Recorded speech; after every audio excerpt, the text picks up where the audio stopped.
मनिंदर ने सारे बच्चे मार के कितनी गुर्दा बेचे, पुलिस मिली हुई थी, पुलिस मिलके सारे बच्चे काटे। 100 बच्चा मारने के बाद में भी उसे कुछ सजा नहीं मिली। जब उसने नहीं मारे, बेकसूर है वो, तो हमारे बच्चे किसने मारे? जिनके बच्चे गए उनकी माँ बिलकती डोले, रोती डोले, उनके से जी से पूछो जिनके बच्चे गए छोटे छोटे।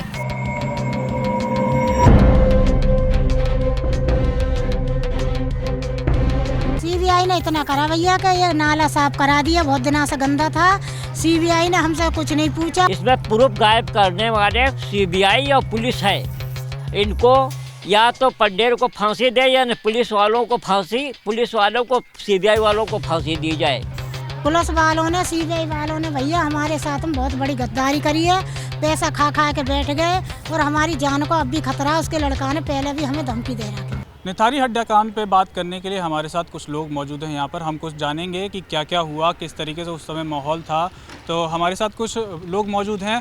उस समय जब ये बात निकल के आई थी, किस तरीके से सामने आई थी, कुछ बताइए हमारे दर्शकों को कि उस समय पुलिस का क्या एक्शन था और कैसे ये पता चला कि भाई यहाँ पर इतना सब कुछ हो रहा है। भाई देखो, इतनी बात तो वो बताएंगे, हमने तो बस इतना देखा था। अब क्यों यहाँ खूब सारी भीड़ थी और एक के बाद एक खुलासा हो रहा था। मेरी बच्ची उठ गई, मेरा लड़का उठ गया, मेरी बेटी उठ गई और मतलब बहुत ही सारे उठे थे। वो जो नौकर था वो कार के पास यहाँ खड़ा रहता था, प्रेस के कपड़े पहन के, काले जूते पहन के खड़ा रहता था। जैसे बच्चे आया उसको कुछ दिया, सुंघाया, लेगा अंदर। उसको पैसे मिल गए, कोट पैसे मिल गए, सब बिक गए और सब जितने भी हैं सब बिके हुए हैं। इसमें गुनहगार तो लिकड़ जाता है और जो बिना गुनहगार जो नहीं कुछ करता वो फंस जाते हैं। हैं गरीब आदमी के बच्चे कट गए और भैया उनके जेब भर गई, उसकी भी जेब भर गई, वकीलन की नहीं, उनका कहना है ना कि सबूत इतने ज़्यादा पुख्ता नहीं है, इतने ज़्यादा मजबूत नहीं है कि उनको दोषी ठहराया जाए। तो मतलब और पुख्ता कैसे शरीर हो, मतलब काट का सड़क पर गिर के वीडियो बना मैं भी खड़ी आज रो रही है। देखो सुबह से बेचारी, सुबह से रो रही है वो बेचारी। आज अमीर आदमी की, गरीब की नहीं है। वहाँ की सुनो बेचारी की दुख भरी कहानी। तो चलिए जान लेते हैं उनसे भी, जिनके जो ये इस सब से गुजर रही हैं, उन पर क्या बीत रही है। तो अब का बोल के हमें न्याय मिलेगा? आज तो हमारा वो कातिल आराम से बरी हो गया। इतनी बड़ी दुर्घटना करके आज वो बरी हो गया। इन्हें तो फांसी की सज़ा मिलती, वो भी कम ही। 100 बच्चा मारने के बाद में भी उसे कुछ सज़ा नहीं मिली। जब उसने नहीं मारे, बेकसूर है वो, तो हमारे बच्चे किसने मारे? सरकार बताए, वकील बताए या वो बताए कि किसने मारे हमारे बच्चा। 100 बच्चा हमने आँखों से देखे, कपड़ा देखे, इस नाले में हड्डियाँ देखी, लिकारी, खुद वाने कबूले हैं अपने मुंह से। वो पुराने रिकॉर्ड देखें, पुराने रिकॉर्ड लिखा रहे हैं कि हाँ इसने खुद कबूले कि मैंने इस टाइम मारे, इस टाइम खाए, इस टाइम पकाए, सब कुछ पुराने रिकॉर्ड में मिलेगा उसका। अच्छा, सीबीआई की जो जांच हुई है उसमें कोर्ट ने कहा कि वो इतनी ज़्यादा पुख्ता नहीं है जो हम उनको सज़ा दे सकें। तो जब सीबीआई की जांच हो रही थी तो क्या आपसे भी पूछताछ हुई थी? ये नाला साफ करा दिया, बहुत दिनों से गंदा था। सीबीआई ने हमसे कुछ नहीं पूछा, कोर्ट में ले जाते, क्या कहते क्या नहीं कहते। जज के सामने हमें पेश नहीं करा। हमें क्या पता, सुनील हुआ उसका बेटा पंडेर का चाय पी रहा, उन्हीं के पास हम बैठ गए, मुँह से लड़ाई कर रहा है, सीबीआई वाले हंस रहे हैं। इतना होता, ले जाते गवाही में, क्या गवाही मेरे बेटा ने पैर देखा लेडीज़ का, वो गवाही ले ली। कुछ नहीं प्रूफ रखे, नहीं पुलिस वालों ने ना सीबीआई वालों ने। दोबारा से जांच बैठे, दूध का दूध, पानी का पानी होगा। बेकसूर जो कहाँ से 100 बच्चा मार दे इसने, तो किसने मारे हमारे बच्चे? इसी की कोठी के आगे क्यों लिख रहे हैं? दूसरी कोठन के आगे क्यों नहीं लिख रहे? D2 में मैं रह रही, वहाँ क्यों नहीं लिख रहे? मालिक तो नहीं रहते, मैं रहती, वहाँ क्यों नहीं लिख रहे बच्चा? नहीं, इसमें नवीन की में लिख रहे, और कोठन के बाहर भीतर क्यों नहीं लिख रहे? इसी के में लिख रहे, बेकसूर के में। जब तू बेकसूर है तो कातिल कौन है उसको बता दे हमें, उसी को ढूंढे। पुलिस वालों ने, सीबीआई वालों ने भैया हमारे साथ में बहुत बड़ी गद्दारी करी है। पैसा खा खा के बैठ गए और हमारी जान को अब भी खतरा है। उसके लड़का ने पहले भी हमें धमकी दे रखी है। अच्छा, उनके लड़के ने आपको धमकी दे रखी? हाँ, वहाँ कोर्ट में गाजियाबाद 2 बार धमकी दी है। हाँ, कोठी में रहूँगा तो रोक लिए और आके देख तुम्हारा क्या हाल करूँ। मेरे डैडी को पकड़वाया तुम। तो आपने पुलिस में शिकायत नहीं की? पुलिस खुद वहाँ खड़ी, हमें खुद बंद करने को पुलिस तैयारी, वकील खड़े, जज खड़े, सब है। कौन सुनता हमारी? मेरी लड़ाई भैया तो खूब हंगामा कटा है। वकील आए गए, पुलिस आए गई, चुपो चुपो यही कह के कुछ क्या करते हैं, सब पैसा वाला है वो।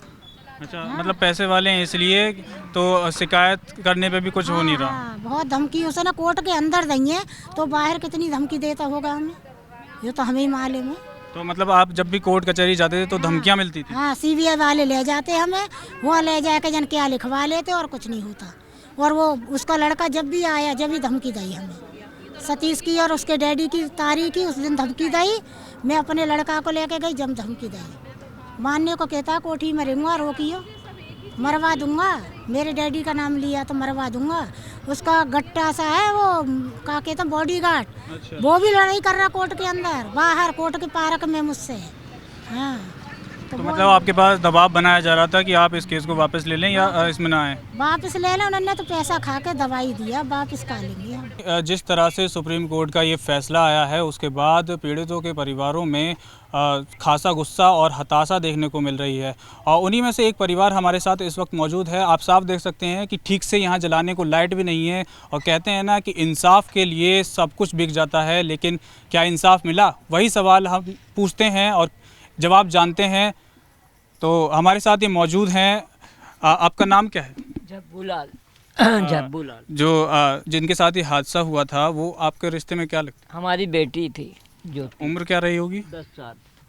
तो जब ये सुप्रीम कोर्ट का फैसला आया तो आपकी सबसे पहले प्रतिक्रिया क्या थी कि 19 सालों के बाद उसको बरी कर दिया जाता है, कि सबूतों के अभाव में छोड़ दिया जाता है? ये आप बताओ, जब वो दोषी नहीं था, क्यों ये मीडिया पे जितना चला, पेपर में जो पेपर वालों ने निकाला थी, क्या सब झूठ था शुरुआत में, और अब सब प्रूफ गायब हो गए। अब प्रूफ गायब हो गए, पहले प्रूफ गायब नहीं हुए थे, तो प्रूफ गायब नहीं हुए थे पहले, और या गायब हो गए थे। तो ये बताओ, जब प्रूफ नहीं थे तो जेल में पंडेर को क्यों रखा गया? पंडेर और कोहली को जेल में क्यों रखा गया है? इसमें प्रूफ गायब करने वाले सीबीआई और पुलिस है। इनको या तो पंडेर को फांसी दे, या पुलिस वालों को फांसी, पुलिस वालों को, सीबीआई वालों को फांसी दी जाए। योगी सरकार से हमारा यही खुशामद है और कहना है, ये सीबीआई और पुलिस वालों को, जितने स्टाफ के पहले थे, इनको सबको फांसी दी जाए। अच्छा, आपने इतने सालों तक कोर्ट कचहरी के चक्कर काटे, उसके बावजूद ये निर्णय निकलता है, तो आपने उसके अंदर क्या क्या कुछ खो दिया? कुछ अब हमारे पास क्या रह गया? शरीर रह गया। अब पुलिस, अब लोग कहते हैं वो कुछ मत बोलो, पुलिस भी दुश्मन हो जाएगी, पंडेर कुछ करवा सकता है। पुलिस तो पंडेर कुछ करवाए न करवाए, कोर्ट कचहरी जब जाते थे तब भी धमकियां मिलती थी? कभी भी धमकी मिलती थी। वो पुलिस वाले सब करवाते थे, पुलिस वाले ही करवाते थे। सुमरनजीत कौर चौकी इंचार्ज को उसने गाड़ी दी हुई थी। मीडिया के पास वो अभी भी सीडी रखी होगी। अच्छा, कभी आपके ऊपर दबाव बनाया गया था कि इस केस को वापस ले लिया जाए? नहीं, बहुत बार कहा गया, पर्चे रख के गए, यहाँ से तुम लोग चले जाओ, न कोई भी आके मार सकता है, कोई भी आके मार सकता है। अच्छा, उस समय का अगर किसी का स्पेशल नाम लेना हो कि कोई एसएचओ या कुछ जिस पे आपने वो शिकायत दर्ज करवाई हो? सब पे कहा, लेकिन पुलिस तो बिल्कुल सुनती ही नहीं थी। पुलिस तो बिल्कुल नहीं सुनती थी। इसमें अधिकारी जो आया है सबसे अच्छा और ईमानदार, राजेश राठौर। अच्छा, SSP, वही आदमी बस अच्छा आया है। और DM और SP और CO, SO और जितने चौकी इंचार्ज, सब पक्के, सब उसके बिके हुए थे। तो चलिए, ये थे उनके पिता, और कहते हैं कि एक पिता का दिल बहुत ज़्यादा कठोर होता है फिर भी, लेकिन उनकी माँ के दिल पर क्या बीती थी उनके बारे में भी जान लेते हैं। हमारे साथ उनकी माँ मौजूद हैं। कि आपसे हम जानना चाहेंगे, जब ये जाना कि 19 सालों के बाद वो रिहा कर दिए गए हैं, तो एक माँ के दिल पर क्या बीती? माँ के दिल पे क्या बीती? बेटी भी नहीं मिली, मुझे मिली, और क्या कहते हैं हमका, क्या कहते हैं, वो अन्याय भी नहीं मिला, घर कुरिया सारा बेच दिया, और हमको क्या कहते हैं न्याय भी नहीं मिला। और हम क्या कहते हैं, उसने मुनिंदर ने सारे बच्चे मार के कितनी गुर्दा बेचे, पुलिस मिली हुई थी, पुलिस मिल के सारे बच्चे काटे हैं। पुलिस, उनको बिल्कुल न्याय मिला नहीं इस बारे में। अच्छा, आपकी बेटी की कोई ऐसी याद जो आपको आज भी ताकत देती हो? हमारी बेटी बहुत अच्छी थी, पढ़ने में कहती थी मम्मी मैं डॉक्टर बनूंगी, बहुत पढ़ने में होशियार थी, बहुत अच्छी थी मेरी बेटी। मतलब सीबीआई ने रिपोर्ट पेश की कि हाँ, सबूत इतने पुख्ता नहीं थे। सीबीआई और पुलिस मिल करके बच्चे मारे, पुलिस ने मरवाए, फिर सीबीआई और पैसे खा के उसको बरी कर दिया, कहता हम निर्दोष है। हमारी बेटी के कपड़े और सर सारे बच्चों के उसके घर में मिले, तो वो कौन दोषी कौन है? जो निर्दोष है तो दोषी कौन है भाई? हम तो योगी सरकार से हमारी ये प्रार्थना है, योगी और मोदी से, कि इसका हल ढूंढा जाए, इसका दोबारा ओपन किया जाए ये केस, कि इसमें दोषी कौन है जो ये निर्दोष है। और फिर इतने साल निर्दोष था तो इतने साल जेल में क्यों रखा है इसे?